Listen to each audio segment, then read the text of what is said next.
各位你哋好，我係邱 Sir。今日我會同大家做一個傳統嘅合桃曲奇。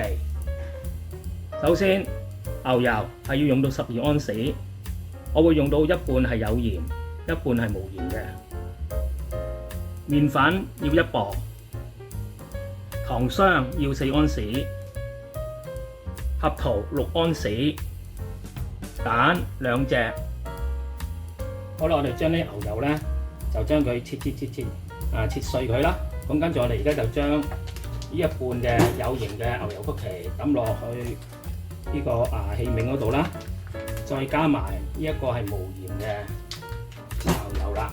咁點解咧？今次咧會用兩種嘅牛油咧，主要咧就係有鹽咧，我哋嘅牛油咧做起個曲奇餅咧，嗰啲曲奇餅咧就會更加香嘅。好啦，而家我哋用中低火啦，速度咧就去搞個牛油啦，將牛油啦一路搞到佢暈咗先，暈咗之後咧，我哋先至會係落嗰個係糖霜嘅。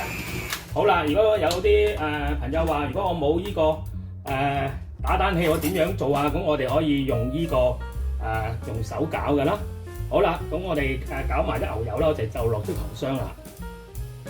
啲牛油已經攪勻啦，咁下一步我哋咧就將啲糖霜咧擺埋落去，咁跟住用一個中低速啦，將佢攪勻佢，一路攪到咧嗰啲牛油同糖霜咧變咗奶白色咧，咁就得啦。嗱，嗰啲糖同埋嗰啲牛油咧已經打到咧勻晒啦，咁我哋之後咧就加埋兩隻蛋落去啦。好，跟住咧就用攪拌機再攪佢，跟住一路攪到佢勻，直至到咧佢呈現咧奶白色嘅時候咧就得啦。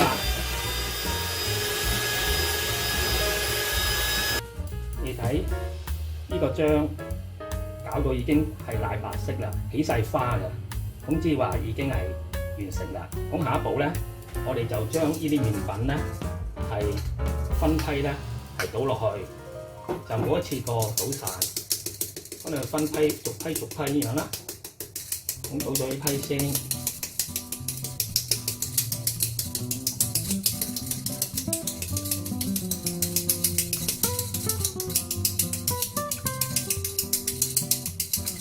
咁呢啲咧，我哋唔要噶啦。咁跟住咧，我哋就攞個掌咧，去將頭先啲麵粉咧同嗰個牛油蛋漿咧，就撈勻佢先。好，咁一路撈勻呢一批之後咧，我哋下一批咧又再撈第二批啦。好啦，嗰啲全部麵粉咧都已經倒晒落去啦，亦都基本上咧我哋係攪勻咗啦，咁但係咧喺而家因為咁多麵粉咧，我哋如果個掌咧咁攪咧，其實咧係始終咧都係攪得咧唔係太過勻嘅。咁我哋其實係可以點樣咧？就係用隻手啦，洗乾淨自己嘅手先啦，直頭咧就係攞個手咧去搓呢個粉團，一路搓到個粉團咧係成形嘅時候咧，咁我哋就得㗎啦。咁其實正宗嘅做法咧，曲奇餅咧，基本上咧都唔係用個機去攪嘅，都係用個手去搓。咁個用手搓咧，個好處點樣咧？你就可以感覺到咧，嗰個粉團咧會唔會係過濕或者係過乾嘅？咁變咗咧就可以咧防止咧嗰個所謂我哋叫做咧係起筋啦。好啦，咁我會繼續係咁搓啦，搓到得為止。我哋大家再見面。嗰個粉團已經搓好啦，你睇下幾靚。好啦，下一步咧，我哋咧就將啲果仁咧攞咗呢個乾燥劑出嚟，跟住咧就係揼碎佢。呢啲係合桃嚟嘅。咁如果我哋唔用呢啲喺超市現成買嘅合桃，我哋買一啲新鮮合桃翻嚟做得唔得咧？其實一樣嘅，不過咧你就要嘥功夫咧，就要將啲合桃剝衣煮熟佢咁樣。咁我就為咗方便，咁我就直接喺超市嗰度咧就買一啲咧我哋平時咧就係攞嚟小食嗰啲啊，飲下啤酒啊，食下啲果仁啊，咁我就今次因為去做核桃曲奇啦，咁我就買咗啲核桃翻嚟啦。好啦，嗱，咁我哋咧就將佢最緊要咧就將呢啲核桃咧完全咧要攪勻晒。如果我哋攪得唔勻咧，因為核桃咧裏邊咧其實係有啲細孔嘅，咁到時咧嗰啲麵漿咧嗰啲粉團咧，如果係包唔住啲核桃咧，到時做出嚟嘅曲奇餅咧就曉咧係焗出嚟咧係曉散嘅。好啦，已經做好啦。最重要咧，我哋就係要將嗰啲核桃咧，肯定咧就俾嗰啲粉團咧完全咧係包住晒嘅。好，下一步咧，我哋就做嗰個曲奇餅嘅形狀。好啦，我哋將啲粉團咧咁樣一路放落呢個牛油紙嗰度啦。但係因為咧，我發覺原來我自己原來用晒牛油紙，咁變咗咧就用 A4 紙咧嚟代替都一樣嘅。咁我哋將佢擺咗落個 A4 紙啦，咁跟住就掩埋佢。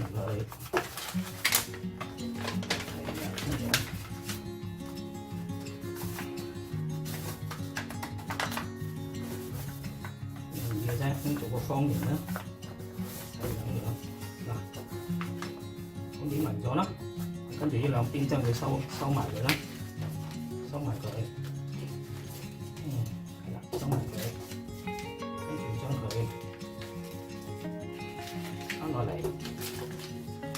翻落嚟。好啦，咁跟住我哋咧就將佢擺落雪櫃嗰度咧，雪佢1個鐘頭咧，咁就可以開始係擺落焗爐焗噶啦。好啦，個粉團咧就已經咧係雪硬咗啦，咁我就攞出嚟啦，拆開佢啦。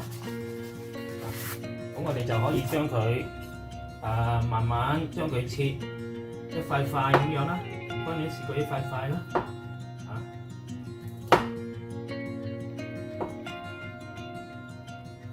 好啦，咁切好咗之後咧，咁我哋就可以將佢咧擺落個焗盤嗰度。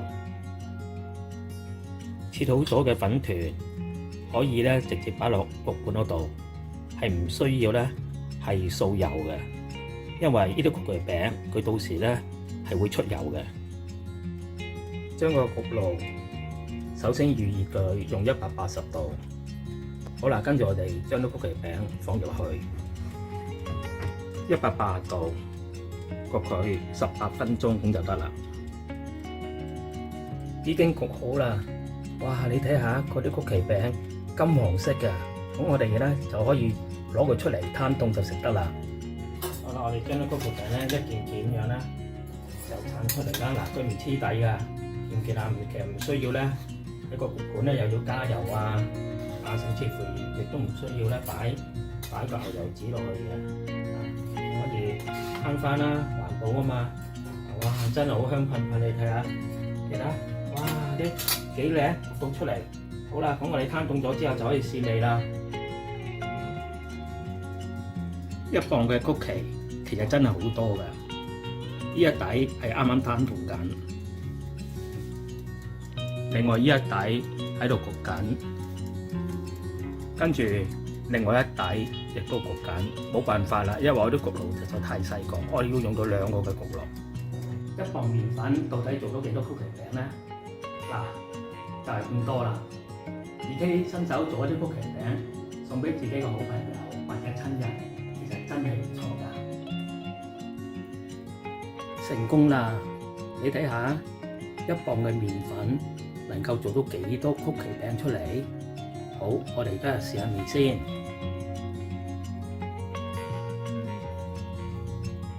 呢個係核桃曲奇，哇！你自己望下裏邊幾沖水。好，我哋食下。